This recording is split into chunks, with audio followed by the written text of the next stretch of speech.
So I wanted to talk about today's Edmonton and Vancouver game, because of a few ideas that were talked about on Elliotte Friedman's 32 Thoughts article, as well as just kind of the overall discourse about it all.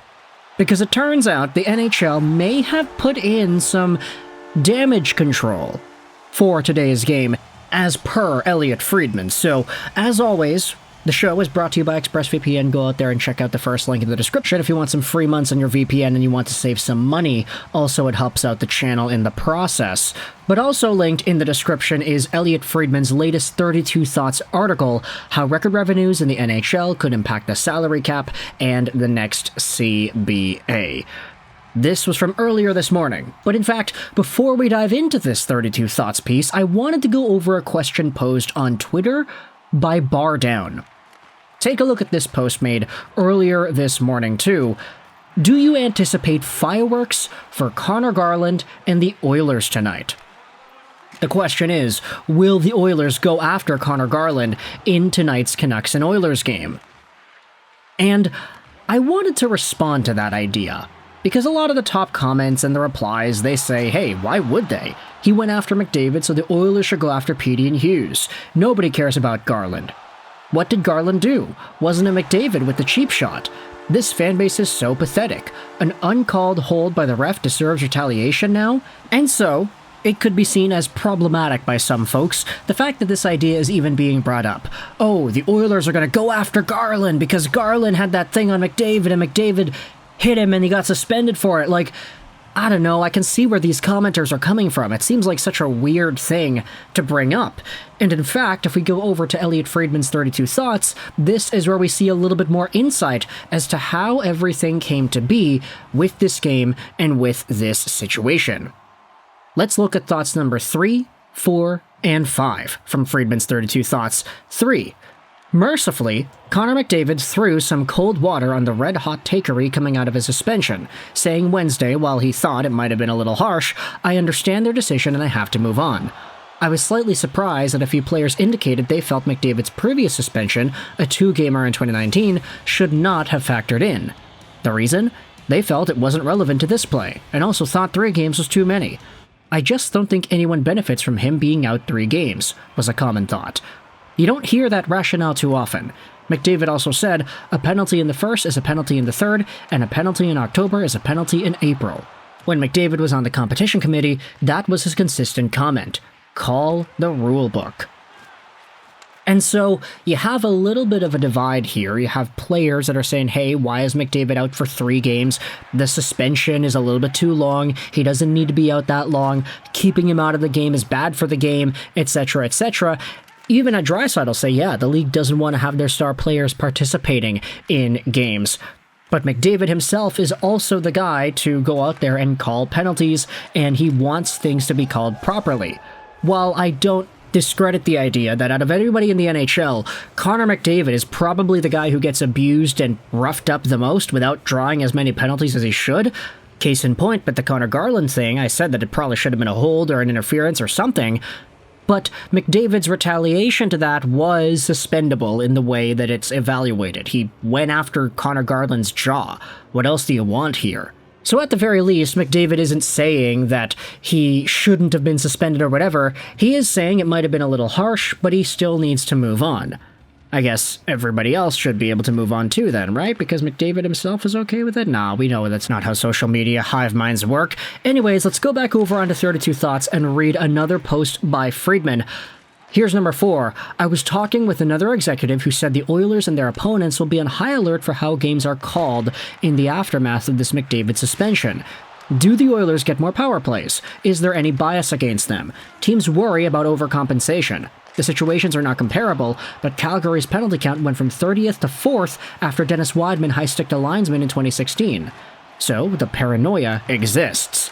And that's one of these situations where I had absolutely no idea that happened. Really? The Calgary Flames got a lot more penalties called on them because of the Dennis Wideman situation? That is really, really interesting. Are the referees going to step in and start calling more Oilers power plays because it's like, okay, no more McDavid, so this team is at a disadvantage, let's give them extra calls. We know, based off of the Tim Peel incident all those years ago, that NHL refereeing is not objective. There is a subjectivity to it that exists within the nature of calling penalties, as well as the rationale in thinking about which penalties should be called and what teams should be penalized in which situations. We know it's not objective, so how is this going to affect the Canucks game later today? Who really knows? But finally, I wanted to go over on to thought number 5. This is the entire reason we're making this video. Vancouver coach Rick Tocchet had a great line when asked if Conor Garland would face any repercussions during the rematch Thursday in Edmonton. Yeah, he held a guy. So is that wanted posters? This is why McDavid and Tyler Myers were guaranteed 2 games. If there's an opportunity for the league to turn down the heat in a rematch, they will. Possible the teams get warned too. Last year, in the Stanley Cup Playoffs, we made a video talking about how the Oilers and the Canucks both got warnings from the NHL. And if I recall correctly, it was talking about like embellishments and guys going out there and trying to sell calls. This time around, it's more of, hey, we're going to suspend Tyler Myers and McDavid for at least 2 games so they don't come back in the same game. So that tension is relieved a little bit. Both teams might get themselves a little bit of a talking to by the National Hockey League based off of what Elliotte Friedman is writing about here. Hey, turn down the heat. This McDavid situation at the end of the game, let it go. We remember from the game a few nights ago, there were so many penalties called, and to be fair, a lot of them weren't even really real penalties, to be honest. Like, everybody was critiquing the Elias Pettersson penalty, for example, from that night, because McDavid went after Garland and Myers went after Bouchard and all this stuff happened, but everybody that was on the ice ended up getting penalized in some respect. Pettersson didn't do anything, so what gives? I mean, take a look at all the numbers here. 1957, 3 seconds to go in the third period. Connor McDavid match penalty against Conor Garland. Tyler Myers slashing against Bouchard. Ryan Nugent-Hopkins roughing against Forward. Zach Hyman roughing against Miller. Connor Garland roughing against Ekholm. Pettersson roughing against Draisaitl. Bouchard slashing against Myers. Ekholm roughing against Garland. Draisaitl roughing against Pettersson. Forward roughing against Ryan Nugent-Hopkins. JT Miller roughing against Zach Hyman. Myers match penalty against Bouchard. Like, what the hell? They didn't need to do this, but they did this. And now the NHL stepping in here saying, yeah, no, sorry, we gotta put some damage control here, guys. We gotta warn you guys. Stop this. And for Tyler Myers and Connor McDavid, we're not allowing you guys to come back when this rematch game happens in 2 days. I didn't realize that the NHL's rationale would revolve around the actual schedule, but I guess it does make sense, right? Normally, you would think about the suspensions and the dates and everything, and you'd just say, oh, okay, it's 2 games. Oh, it's 3 games, or whatever.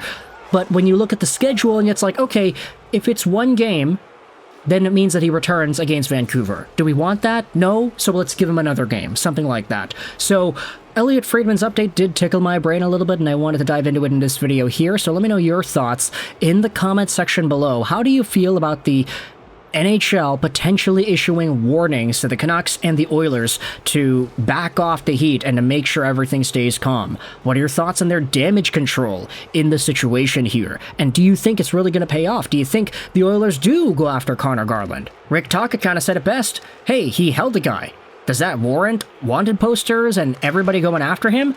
I'm not too sure. You can let me know your thoughts in the comment section below. I hope you enjoyed this video. And bye.